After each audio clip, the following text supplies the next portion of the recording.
Hello दोस्तों, स्वागत है आप सभी का आपके अपने यूट्यूब चैनल ऑनलाइन स्टडी में। आज मैं आप लोगों के लिए लाई हूँ कुछ नए प्रश्नों के साथ एक नए प्रैक्टिस सेट को, जो आपके आने वाले सभी परीक्षाओं के लिए उपयोगी प्रश्न होगा। तो चैनल पे जो नए हैं चैनल को सब्सक्राइब जरूर कर लें, साथ ही साथ बेल आइकन को भी ऑन कर लें, जिससे हमारे आने वाले सभी वीडियो का नोटिफिकेशन आपको समय पर मिलता रहे और सबसे पहले मिल पाए। तो चलिए हम देखते हैं इस नए प्रैक्टिस सेट के कुछ नए प्रश्नों को। ये रहा हमारा पहला प्रश्न। उच्च स्तरीय भाषा को मशीनी स्तरीय भाषा में रूपांतरण करने को कंप्यूटर की भाषा में कहा जाता है। उच्च स्तरीय भाषा को मशीन स्तरीय भाषा में रूपांतरण करने को कंप्यूटर की भाषा में कहा जाता है। तो इसका राइट आंसर हो जाएगा option C, compiler. Option C हो जाएगा इसका राइट आंसर। अगला प्रश्न है, कैंसर अस्थि मज्जा के कौन से भाग को प्रभावित करता है?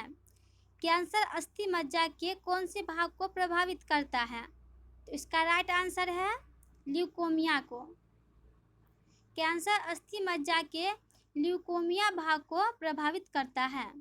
ऑप्शन बी है क्वेश्चन सेकंड के लिए हमारा राइट आंसर। अगला प्रश्न है, निम्न में से कौन एक इनपुट डिवाइस नहीं है? निम्न में से कौन एक इनपुट डिवाइस नहीं है? इसका सही आंसर है micro processor. Option D, micro processor एक इनपुट डिवाइस नहीं है। ऑप्शन डी है इस क्वेश्चन के लिए हमारा राइट आंसर। अगला क्वेश्चन है, पोर्टलैंड सीमेंट का मुख्य तत्व है। पोर्टलैंड सीमेंट का मुख्य तत्व क्या है? तो इसका राइट आंसर है हमारा ऑप्शन सी, चूना, सिलिका, एल्यूमिना तथा मैग्नीशिया। चूना, सिलिका, एल्यूमिना तथा मैग्नीशिया पोर्टलैंड सीमेंट का मुख्य तत्व है। ऑप्शन सी है हमारा इस क्वेश्चन के लिए राइट आंसर। अगला प्रश्न है, कैबिनेट मिशन 23 मार्च 1946 को भारत आया, इसके सदस्य कौन नहीं थे? इन चार ऑप्शंस में से कैबिनेट मिशन का सदस्य नहीं था। कैबिनेट मिशन 23 मार्च 1946 को भारत आया, इसके सदस्य नहीं थे। तो इसका सही आंसर है साइमन। साइमन। कैबिनेट मिशन 23 मार्च 1946 को आया था, उस समय में साइमन कैबिनेट मिशन के सदस्य नहीं थे। अगला प्रश्न है हमारा क्वेश्चन नंबर 6 है, संसद द्वारा उग्रवादियों को हतोत्साहित करने वाला कौन सा विधेयक पारित किया गया? क्वेश्चन नंबर 6 है, संसद द्वारा उग्रवादियों को हतोत्साहित करने वाला कौन सा विधेयक पारित किया गया? इसका राइट आंसर है ऑप्शन डी, पोटा विधेयक। पोटा विधेयक पास किया गया था उग्रवादियों को हतोत्साहित करने के लिए। ऑप्शन डी है हमारा इस क्वेश्चन का राइट आंसर। अगला प्रश्न है, फोटोग्राफी में फिक्सर के रूप में क्या प्रयोग होता है? फोटोग्राफी में फिक्सर के रूप में क्या प्रयोग में लाया जाता है? तो इसका राइट आंसर है सोडियम थायोसल्फेट। फोटोग्राफी में फिक्सर के रूप में प्रयोग में लाया जाता है सोडियम थायोसल्फेट। ऑप्शन ए है राइट आंसर इस क्वेश्चन के लिए। अगला प्रश्न है, रेक्टिफायर का प्रयोग किया जाता है। रेक्टिफायर का प्रयोग किया जाता है। तो इसका राइट आंसर है एसी को डीसी में बदलने के लिए। एसी को डीसी में बदलने के लिए रेक्टिफायर का प्रयोग किया जाता है। ऑप्शन सी है हमारा राइट आंसर। अगला प्रश्न है, रतौंधी किस विटामिन की कमी से होती है? रतौंधी किस विटामिन की कमी से होती है? इसका सही आंसर है ऑप्शन बी, विटामिन ए की कमी से। रतौंधी होता है विटामिन ए की कमी से, विटामिन बी की कमी से बेरी रोग, विटामिन सी की कमी से स्कर्वी और विटामिन डी की कमी से रिकेट्स, जो कि बच्चों में होती है। अगला प्रश्न है, राष्ट्रीय युवा दिवस स्वामी विवेकानंद जी के जन्म दिवस पर हर वर्ष किस तारीख को मनाया जाता है? क्वेश्चन नंबर 10 है। राष्ट्रीय युवा दिवस स्वामी विवेकानंद जी के जन्म दिवस पर हर वर्ष किस तारीख को मनाया जाता है? तो इसका राइट आंसर है ऑप्शन सी, 12 जनवरी को। राष्ट्रीय युवा दिवस मनाया जाता है 12 जनवरी को स्वामी विवेकानंद जी के जन्म दिवस पर। अगला प्रश्न है, प्रतिकूल भुगतान संतुलन की स्थिति कब उत्पन्न होती है?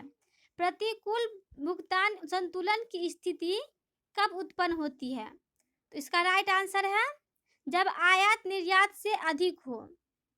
जब आयात निर्यात से अधिक होता है तो प्रतिकूल भुगतान संतुलन की स्थिति उत्पन्न होती है। ऑप्शन ए है हमारा राइट आंसर। अगला प्रश्न है, उत्पाद शुल्क वह कर है जो लगाया जाता है। उत्पाद शुल्क वह कर है जो लगाया जाता है माल के उत्पादन पर। Option C. ऑप्शन सी होगा हमारा इस क्वेश्चन के लिए राइट आंसर। उत्पाद शुल्क वह कर है जो लगाया जाता है माल के उत्पादन पर। अगला प्रश्न है, न्यूटन किसकी इकाई है? न्यूटन किसकी इकाई है? तो इसका सही आंसर है बल। न्यूटन इकाई है बल का। ऑप्शन ए होगा हमारा राइट आंसर। अगला प्रश्न है, प्राचीन भारत का वह प्रसिद्ध शासक जिसके बारे में कहा जाता है कि उसने अपने जीवन के अंतिम समय में जैन धर्म स्वीकार कर लिया था, कौन था? वह शासक कौन था जिसने अपने जीवन के अंतिम समय में जैन धर्म को स्वीकार किया था? तो इसका राइट आंसर है मौर्य वंश का संस्थापक चंद्रगुप्त मौर्य। चंद्रगुप्त मौर्य ने अपने जीवन के अंतिम समय में जैन धर्म स्वीकार कर लिया था। ऑप्शन सी होगा राइट आंसर। अगला प्रश्न है, राजाओं के दैवीय अधिकारों के समान राजत्व के सिद्धांत का प्रतिपादन करने वाला प्रथम मुस्लिम शासक कौन था? क्वेश्चन नंबर 15 है। राजाओं के दैवीय अधिकारों के समान राजत्व के सिद्धांत का प्रतिपादन करने वाला प्रथम मुस्लिम शासक कौन था? इसका सही आंसर है बलबन। राजाओं के दैवीय अधिकार के समान राजत्व के सिद्धांत का प्रतिपादन करता था बलबन। ऑप्शन डी है हमारा इस क्वेश्चन के लिए राइट आंसर, जो एक मुस्लिम शासक था। अगला प्रश्न है, न्याय की कुर्सी किसने स्थापित की थी? न्याय की कुर्सी किसने स्थापित करी थी? इसका राइट आंसर है जहांगीर ने। न्याय की कुर्सी स्थापित की थी जहांगीर ने। Option C. अगला प्रश्न है, अंत्योदय का विचार किसने दिया? अंत्योदय का विचार किसके द्वारा दी गई थी? इसका राइट आंसर है विनोबा भावे के द्वारा। अंत्योदय का विचार दिया गया था विनोबा भावे के द्वारा। ऑप्शन ए होगा हमारा राइट आंसर। अगला क्वेश्चन है,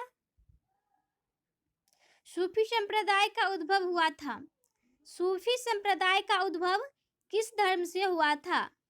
तो इसका राइट आंसर है इस्लाम से। सूफी संप्रदाय का उद्भव हुआ था इस्लाम धर्म से। ऑप्शन सी है हमारा राइट आंसर। अगला प्रश्न है, निम्न घटनाओं में से कौन पहले घटित हुआ? निम्न घटनाओं में से सबसे पहले कौन घटित हुआ था? तो इसका राइट आंसर होगा ऑप्शन बी, अमेरिकी स्वतंत्रता संग्राम। अमेरिकी स्वतंत्रता संग्राम सबसे पहले घटित होने वाला घटना है। Option B. अगला प्रश्न है, स्थिर पानी में मिट्टी का तेल डालने पर मच्छर कम होते हैं, क्योंकि हुआ? स्थिर पानी में मिट्टी का तेल डालने पर मच्छर कम होते हैं क्योंकि वह मच्छरों लार्वा के सांस में बाधा डालता है। Option C. स्थिर पानी में मिट्टी का तेल डालने पर मच्छर कम होता है क्योंकि मिट्टी का तेल लार्वा के सांस लेने में बाधक होता है। ऑप्शन सी होगा हमारा राइट आंसर। ये था हमारा इस प्रैक्टिस सेट का लास्ट क्वेश्चन। चैनल पे जो नए हैं चैनल को सब्सक्राइब जरूर कर ले, साथ ही साथ बेल आइकन को भी ऑन कर ले, जिससे हमारे आने वाले सभी वीडियो का नोटिफिकेशन आपको सबसे पहले मिल जाए। तो चलिए मिलते हैं आप लोगों से एक नए प्रैक्टिस सेट के साथ, कुछ नए प्रश्नों के साथ।